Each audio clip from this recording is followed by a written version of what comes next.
Frères et sœurs, Dieu est prêt à vous amener très loin, mais ça dépendra de vous. Ça ne dépendra pas de lui. Hein. Dieu est toujours prêt, 24 heures sur 24. Tapez à sa porte, il vous répondra. Tapez à sa porte, à 2 heures, à 3 heures, à 4 heures, à 5 heures du matin, tapez à sa porte, c'est-à-dire priez, et Dieu est toujours à l'écoute pour répondre. Amen. Il n'a pas changé. Et il ne changera pas. Amen. Alléluia. Amen. Je vous raconte ce témoignage-là pour que vous compreniez un peu la puissance des paroles. Ça s'est passé dans un pays d'Europe. Je ne me rappelle plus du pays d'Europe, mais ça s'est passé dans un pays d'Europe. Et c'était un monsieur âgé qui était atteint d'un cancer du côlon, je crois, en phase terminale. Mais il ne le savait pas. Mais il souffrait énormément. Et il va se rendre à l'hôpital donc, pour voir le médecin. Et le médecin va faire des analyses. On va demander des analyses. Et lorsque le médecin va prendre connaissance de ces analyses, le médecin va voir que ce monsieur était déjà en phase terminale. Et en réalité, il restait, si ma mémoire est bonne, il restait 4 ou 5 mois à vivre à ce monsieur. Mais le médecin ne lui a rien dit. Le monsieur va demander au médecin, est-ce que les nouvelles sont bonnes? Et le médecin va lui dire, non, il n'y a pas de problème. Vous allez subir une opération et après cette opération, nous pensons que tout devrait rentrer dans l'ordre. Mais le médecin savait que même cette opération n'allait pas résoudre l'affaire. Mais il ne voulait pas. Il avait du mal, il ne pouvait pas lui dire, il ne pouvait pas lui dire la vérité. La vérité, c'est qu'il lui restait juste que 4 à 5 mois, mais il ne pouvait pas, il n'avait pas le courage de lui annoncer cette nouvelle-là. Et donc, le médecin a jugé, s'est dit, pourquoi lui dire cela si, de toute façon, il va partir dans 4-5 mois. Donc, autant le protéger, autant lui éviter ce genre de nouvelles-là. Et lorsqu'ils vont, le jour de l'intervention de la chirurgie, le médecin est en salle d'opération et il va se rendre compte en salle d'opération que le problème est beaucoup plus grave. Parce qu'il y avait des choses qu'ils n'avaient pas vues, qu'ils n'avaient pas détectées lors des analyses, lors de l'IRM et tout cela. Et c'est sur la table d'opération, dans la salle d'opération, la salle d'opération, qu'il va se rendre compte que le problème en fait est beaucoup plus grave. Il fera ce qu'il a pu. Et le patient va sortir. Quelques jours après, le patient devait rentrer chez lui. Et le patient va demander au docteur, alors docteur, est-ce que ça s'est bien passé, quel est le bilan? Et le médecin va le rassurer, tout se passe bien monsieur, n'ayez aucun problème, tout se passe bien, n'ayez aucun souci, rentrez chez vous, retrouvez votre famille, passez du bon temps avec les membres de votre famille. Ouais, le médecin déjà le préparait, mais lui il ne le savait pas, mais il ne voulait pas lui annoncer les choses de façon négative. Et donc ce monsieur était vraiment dans la joie quand il a reçu cette nouvelle. Alors que ce qui se passait en réalité était grave, très grave, puisque dans 4-5 mois, il mourrait. Mais, la façon dont cela lui a été présenté a changé, a modifié des choses dans son corps. Je vous explique. Ce patient va rentrer chez lui, il va effectivement retrouver sa femme, ses enfants, va passer du bon temps, et 4 mois, 5 mois, 6 mois, 7 mois, 8 mois, 9 mois, 10, 12, 14, 1 an et demi, il est toujours vivant. Alors que le pronostic était déjà enclenché, 4-5 mois maximum, il doit mourir. Mais 1 an et demi après, monsieur est toujours vivant. Un jour, il va se dire, ok, il faudrait que je remercie ce médecin, parce que c'est grâce à lui que je suis encore en vie. Il va faire une lettre, il va rédiger une lettre, un courrier de remerciement, il va l'envoyer à l'hôpital. Le médecin, quelques jours plus tard, va recevoir ce courrier. Il va lire le courrier, mais il ne comprend pas le courrier, parce qu'il ne sait pas de qui il s'agit. Il va demander à voir la personne. Donc ils vont appeler ce patient-là, Et lorsque le patient va se présenter dans son bureau, il va être choqué. Il ne comprend pas. Mais il n'ose pas parler. Dans sa tête, il se dit, c'est pas possible. Il ne peut pas être vivant. Il lui restait juste 5 mois, 4-5 mois. C'est pas possible. Et il va demander immédiatement à ce qu'on fasse encore des analyses. Et lorsqu'ils ont refait ces analyses demandées, vous savez quoi? Dans le corps de ce monsieur-là, les cellules cancéreuses avaient complètement disparu. Complètement disparu. De nouvelles cellules lui ont été données. Amen. Alléluia. Amen. Qu'est-ce qui se serait passé si le médecin lui avait donné le verdict? Il serait mort, c'est sûr. Sûr et certain. Il serait mort. Mort, enterré. Et on ne pensera plus à lui. Mais parce que le médecin a libéré des paroles positives, monsieur, tout va bien. Ce que je vous compte, voilà, rentrez chez vous, amusez-vous, passez du bon temps avec les membres de votre famille. Voilà, il lui a donné beaucoup d'idées. Et voilà, le monsieur, il est rentré chez lui, vraiment, il était dans la joie parce que voilà, pour lui, tout était OK. Et c'est dans cet état d'esprit que le miracle s'est produit. Alléluia. Les paroles qui sortent de votre bouche doivent être des paroles qui concordent avec les paroles de Dieu. Si tu veux vivre longtemps, tu dois parler comme Dieu. Alléluia. Amen. Si tu veux vivre longtemps sur cette terre, tu dois parler comme Dieu.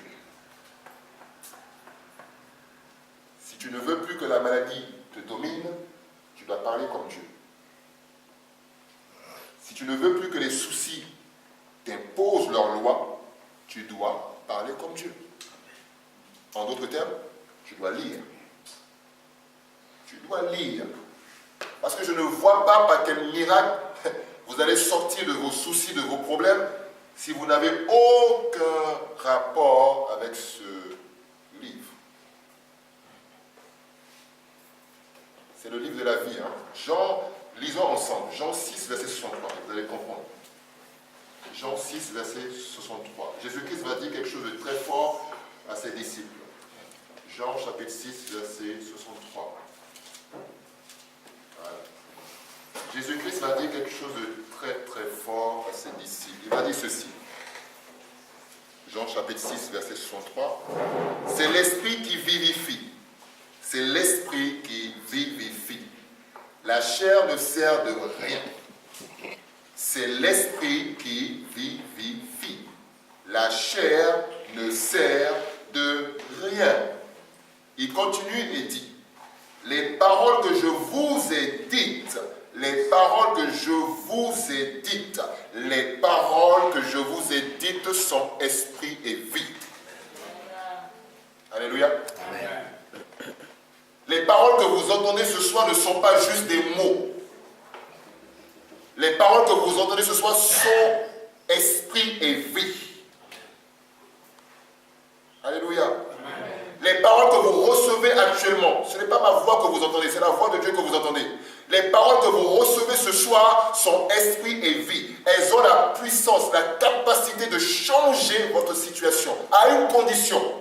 À la condition que vous l'acceptiez, que vous vous y accrochiez et que vous fassiez d'elle votre ami le plus intime.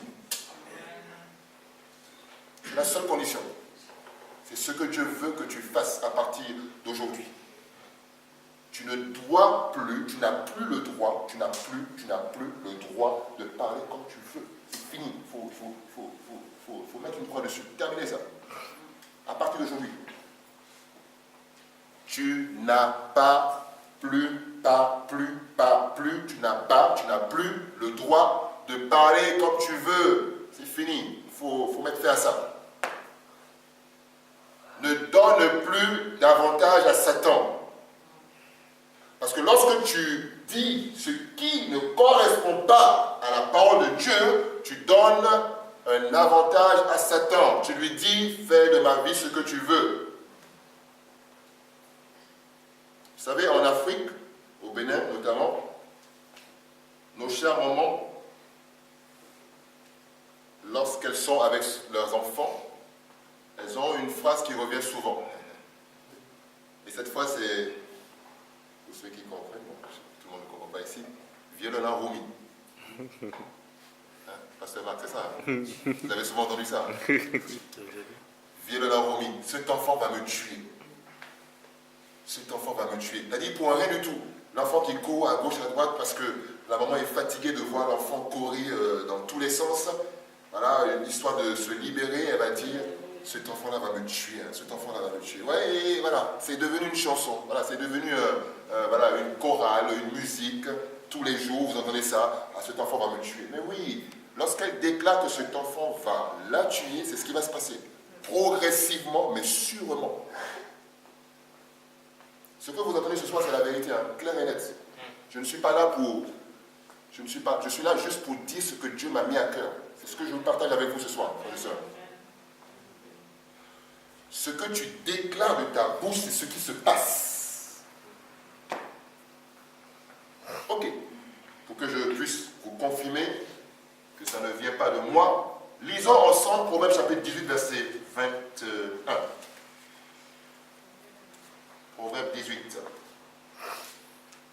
Vous allez voir que le Saint-Esprit fait son œuvre ce soir.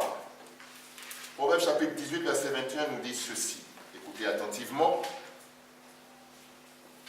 Proverbe chapitre 18, verset 21.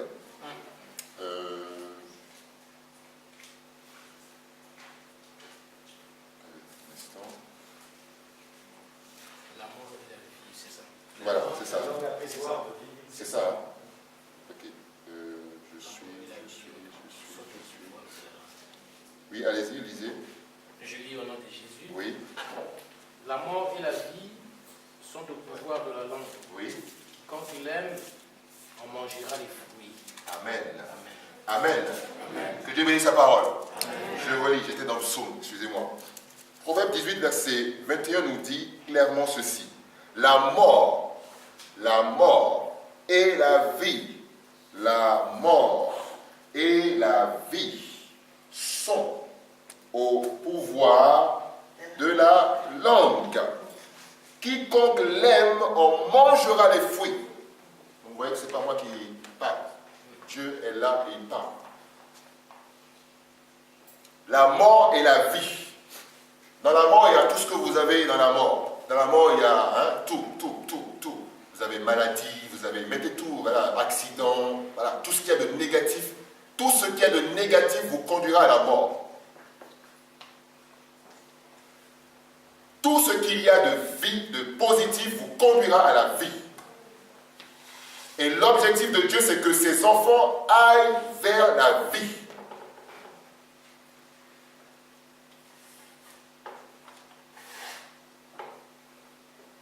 La mort et la vie sont au pouvoir de la langue. Quiconque l'aime en mangera les fruits. Qu'est-ce que tu as déjà dit et qui aujourd'hui constitue peut-être le problème majeur? Tu es dans des difficultés aujourd'hui, c'est peut-être à cause de ces paroles que tu as eu à dire un jour. Il y a des gens aujourd'hui qui sont en instance de divorce, qui sont sur le point de divorcer tout simplement à cause de paroles négatives. Il y a des gens aujourd'hui qui sont malades physiquement. Pourquoi? Parce qu'ils ont prononcé des paroles qu'il ne fallait pas prononcer. Il y a des gens qui sont spirituellement malades parce qu'un jour, ils ont déclaré, ils ont dit des choses qu'il ne fallait pas dire.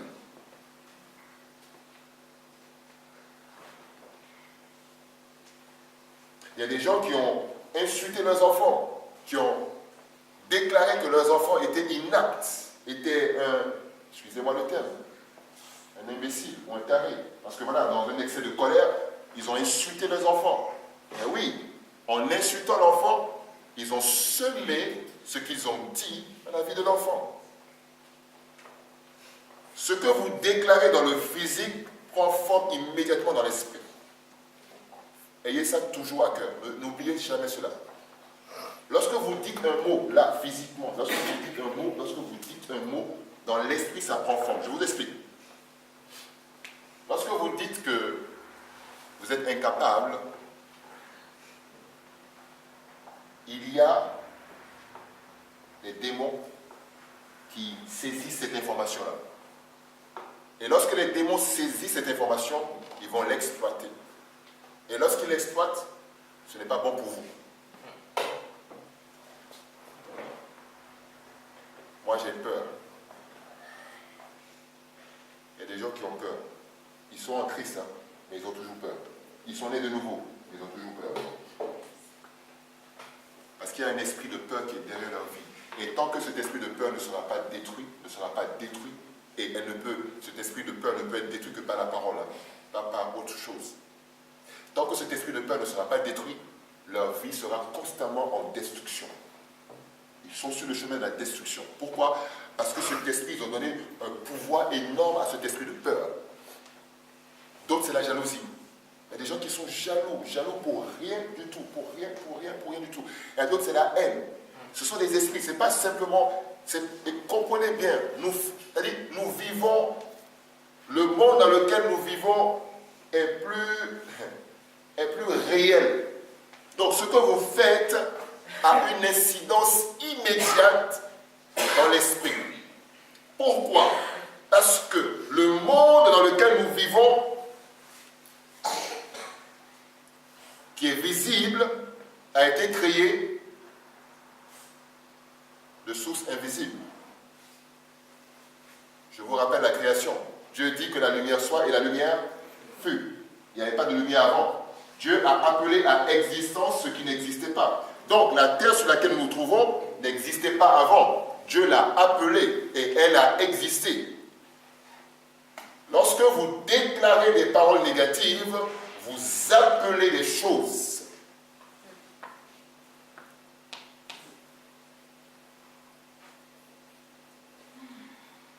Lorsque vous déclarez des paroles d'échec, vous appelez l'échec. Vous dites à l'échec, viens, fais de ma vie ce que tu veux. C'est ça, c'est ce que vous faites en fait. Et l'échec va faire de votre vie ce qu'il veut. L'esprit d'échec va faire de votre vie ce qu'il veut. Pourquoi? Parce que vous l'avez appelé. Vous l'avez tellement désiré appeler sans le savoir, peut-être. Mais le fait est que l'esprit d'échec va faire son travail. Pourquoi? Parce que vous lui avez ouvert la porte. Mais cette porte-là, Dieu est là, à travers ce réveil, Dieu veut fermer ces portes-là. Amen. Alléluia. Mais vous devez comprendre, parce qu'il est important. Écoutez, frères et sœurs, c'est extrêmement important pour Dieu. Nous pouvons passer des heures devant Dieu, des heures dans sa parole. C'est ça le plus important pour Dieu. Parce que si vous ne comprenez pas sa parole, vous ne pourrez pas faire les choix qu'il veut. Dieu veut que vous fassiez des choix, mais ces choix ne se font pas au hasard. Ces choix se font sur la base de sa parole. Il y a des principes très clairs qu'il faut connaître. Il y a un cheminement très clair qu'il faut maîtriser. Si vous ne maîtrisez pas ce cheminement-là, si vous ne maîtrisez pas la façon de penser de Dieu, si vous ne maîtrisez pas la façon de parler de Dieu, vous allez faire des choix, vous allez faire des choses qui sont complètement à l'opposé de ce que Dieu veut que vous fassiez.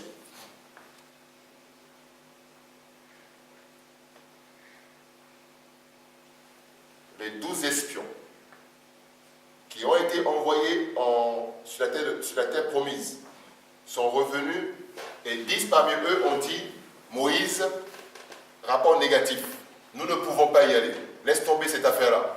Dieu a dit, c'est vrai, mais nous, ce que nous avons vu là-bas, c'est compliqué, non, impossible. Non, c'est des gens hyper géants. C'est des gens, nous sommes comme des sauterelles devant eux. Impossible, nous ne pouvons pas vivre. C'est vrai, nous avons vu les fruits, nous avons vu les raisins, nous avons vu le miel, nous avons vu le lait, c'est vrai.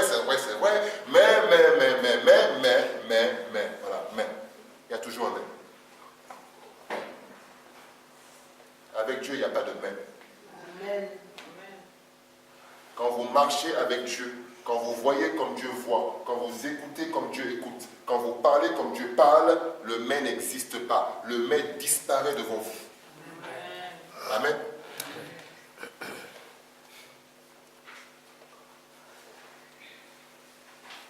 Vous devez avoir foi en Dieu. Nous ne sommes pas nés de nouveau pour rien. Sinon, à quoi cela sert-il? de naître de nouveau. Quelle serait la différence entre nous et le monde? Ok. J'ai des amis dans le monde qui me disent, bon, Fidèle, tu sais, la politique du pays, ça ne va pas du tout. Président Emmanuel Macron, il raconte beaucoup de choses. Ok, moi je les écoute. Pour eux, voilà, la France, ça ne vaut rien. Pour d'autres, le Bénin ne vaut rien. Pour d'autres, le Guatemala ne vaut rien. Pour d'autres, le Brésil ne vaut rien. Voilà, chacun a toujours quelque chose à dire. Mais quel est le langage que le chrétien, comme vous et moi, quel est le langage que nous devons tenir? Lorsque les gens dans le monde disent que ça ne va pas, lorsque les gens dans le monde disent que ça ne va pas, et même si cela est visible et visible et visible et visible, nous avons le devoir de prier et de parler comme Dieu parle.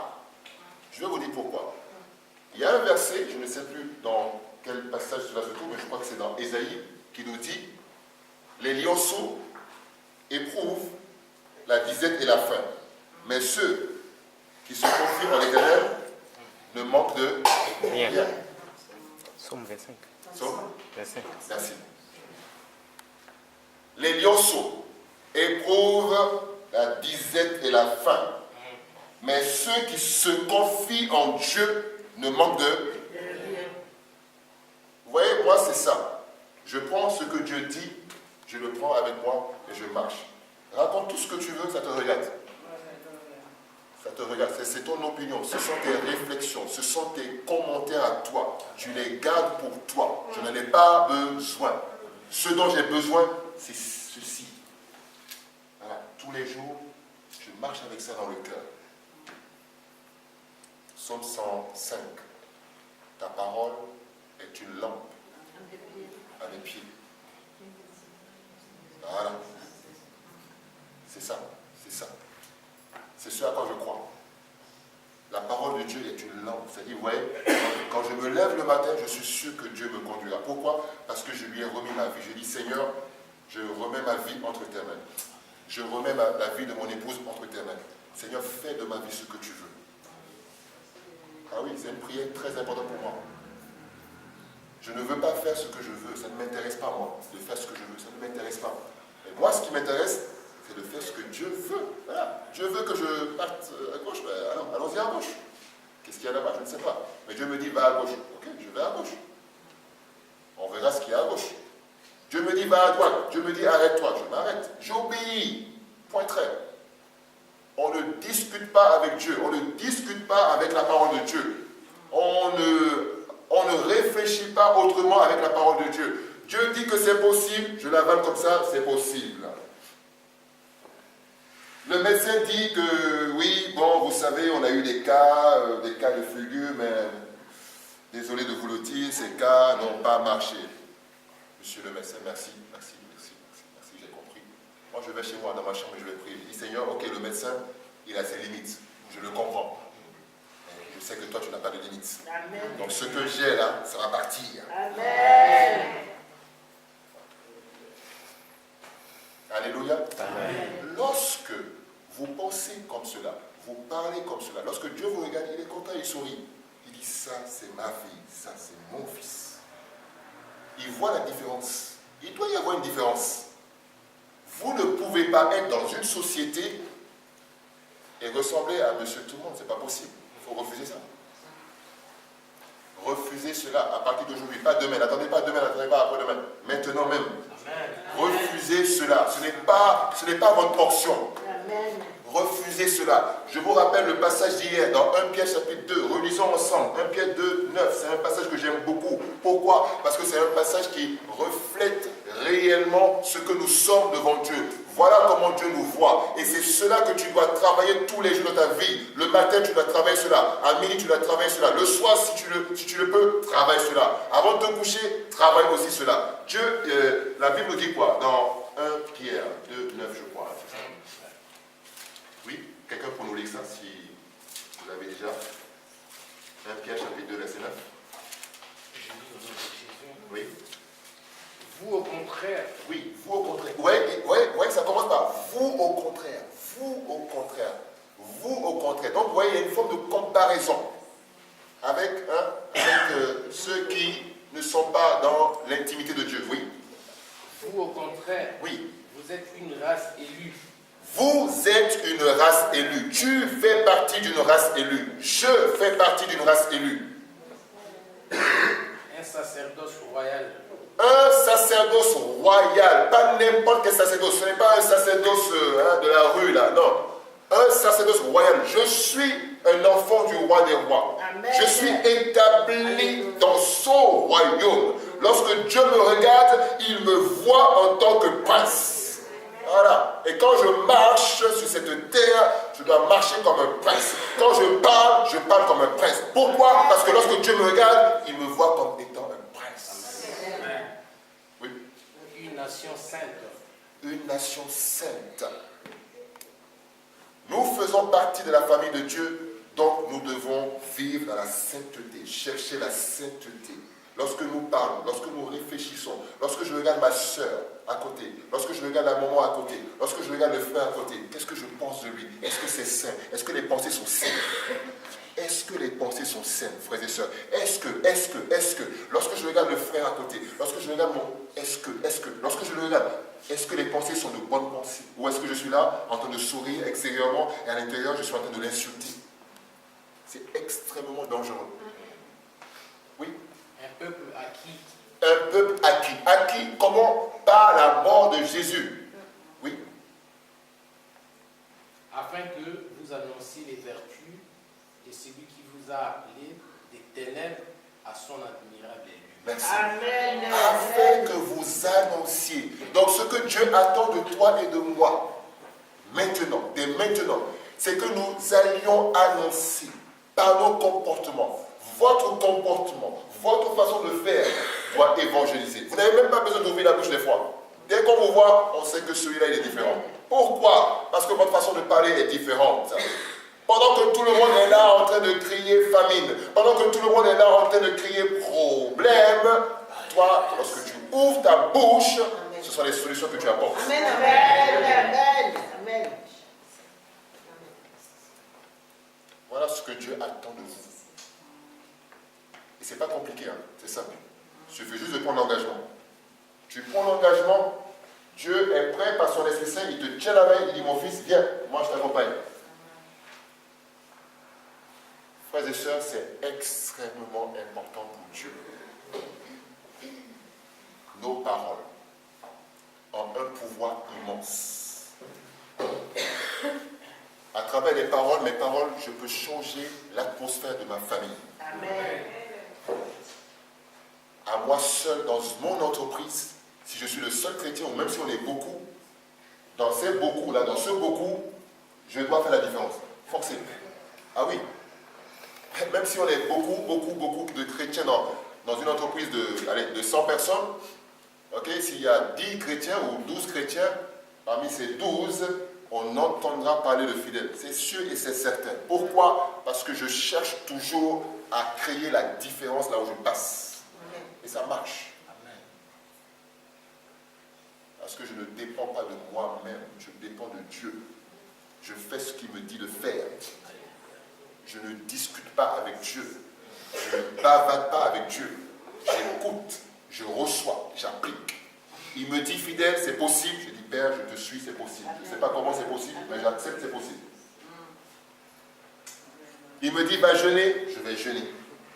Il me dit va prier, je vais prier. C'est des instructions. Vous les recevez, vous les appliquez, c'est tout. Ne cherchez pas forcément à comprendre pourquoi est-ce que Dieu veut que vous fassiez ci. Parce que voilà, beaucoup de chrétiens veulent toujours comprendre tout. On ne peut pas tout comprendre avec Dieu. Non, il est Dieu. Amen. Tu veux comprendre quoi? Tu ne peux pas comprendre. Ce que tu veux comprendre, ce que tu dois comprendre, il te le donnera toujours à comprendre. Il te donnera toujours, il te révélera ce que tu dois comprendre. S'il ne veut pas que tu comprennes cette chose, bon, ça ne sert à rien de demander. Bon, si tu veux, tu peux demander aussi. Hein. S'il te l'accorde, tant mieux. Alléluia. Amen. Nos paroles.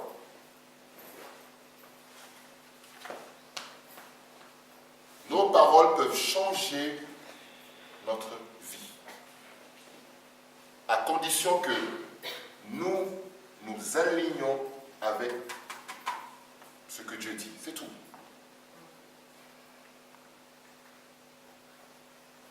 Lorsque les 12 espions, les 10 sur 12, ont dit que ce n'était pas possible et que le peuple dans la nuit a commencé par pleurer, par insulter Moïse de tous les noms, ça a irrité, ça a énervé Dieu. Quand vous lisez, quand vous évoluez dans les lectures, dans les chapitres qui suivent, vous allez voir qu'à un moment donné, dans le chapitre 33, je crois, à partir du chapitre 30, vous allez voir que Dieu va dire quelque chose de terrible. Il va dire, ce peuple ne m'a pas honoré. C'est-à-dire quoi? Ceux-là qui se sont révoltés, ceux-là qui se sont plaints, ceux-là qui n'ont pas... Vous savez, quand vous vous plaignez, vous n'honorez pas Dieu. Comprenez cela, chers frères et sœurs. Quand vous n'acceptez pas ce qui est écrit noir sur blanc ici, cela veut dire quoi? Cela veut dire que vous n'honorez pas Dieu. Cela veut dire que vous faites Dieu menteur. C'est ça que ça veut dire. C'est extrêmement dangereux.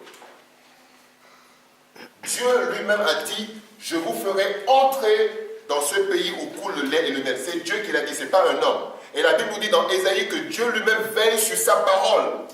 Ce n'est pas un ange. Dieu n'a pas dit que c'est un ange qui veille. Non, Dieu lui-même, créateur de l'univers visible et invisible, il veille lui-même sur sa parole. Pourquoi? Pour qu'elle puisse s'appliquer. Dieu lui-même a dit, ok, mes enfants, je vous envoie, je vous amènerai sur cette terre promise. 10 sur 12 ont dit, Moïse, niet. Ce n'est pas possible. Mais 2 ont honoré Dieu, Josué et Caleb. Amen. Alléluia. Tu fais partie de quel nombre? Merci. Amen. Acclamez pour moi.